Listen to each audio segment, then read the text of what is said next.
Des conseils bien précieux. Le chien nous voit comme des chiens. Ça, vous apprenez des choses, hein, mon cher Damien Bancal. Vous ne saviez pas ça.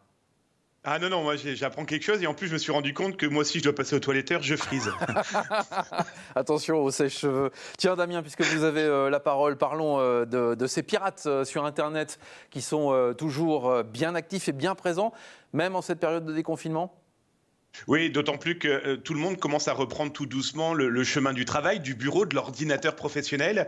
Et on s'est rendu compte qu'il y avait vraiment une amplification de ce qu'on appelle les courriers d'hameçonnage, le phishing.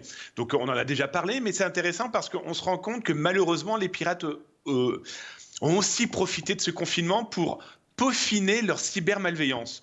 Un exemple très concret, pas plus tard qu'il y a 24 heures, donc hier, eh bien, la société Orange, mais toutes sont touchées, hein, s'est retrouvée avec trois mails différents dans la même seconde, lancés par trois pirates différents. Mais au même moment, on a l'impression qu'ils s'étaient donné la main en se disant « Allez, on va tenter de collecter de la donnée ». Alors, on va les repérer assez facilement, hein. D'abord, les logos. Les logos changent. Non, d'entrée de jeu, une marque, une société, regardez Weo, a un logo, il ne le change pas toutes les 30 secondes. Ensuite, on vous demande aussi des informations qui peuvent être votre donnée bancaire, comme votre carte bancaire. Ça paraît évident. On ne cesse de le dire, mais malheureusement, et moi je le vois tous les jours, encore beaucoup trop de gens cliquent.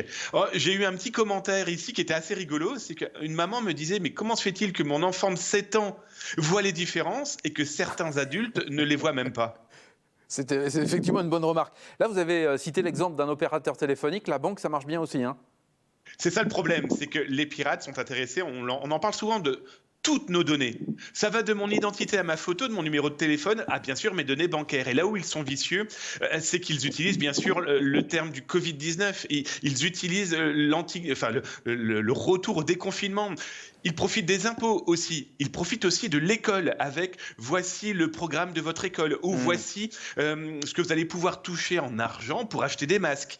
Donc prudence. Il faut raison garder. Arrêter de cliquer et puis surtout de partager parce que ça passe de plus en plus par les réseaux sociaux et donc du coup les gens ne lisent pas, ils rediffusent. Donc du coup ils deviennent involontairement entre guillemets quand même, parce que si tu cliques, c'est que tu as quand même normalement vérifié, mais voilà, il redistribue sans réfléchir. Mais il redistribue quoi? Il redistribue un microbe numérique. Alors, il y a cette tentative de hameçonnage avec les fausses pages de grandes entreprises. Il y a aussi les fichiers joints qui sont dangereux.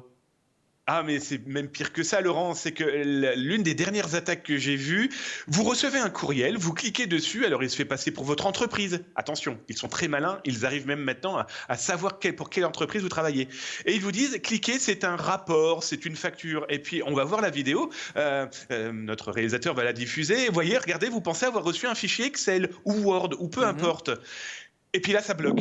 Et on vous dit, ah ben non, il faut donner votre identifiant de connexion pour pouvoir le lire. Et là, le piège, il est là, c'est que c'est pas du tout un fichier économique, c'est pas du tout la comptabilité ou une facture. Non, c'est un piège. Et puis donc, vous rentrez votre login, votre identifiant de connexion, votre mail, votre mot de passe.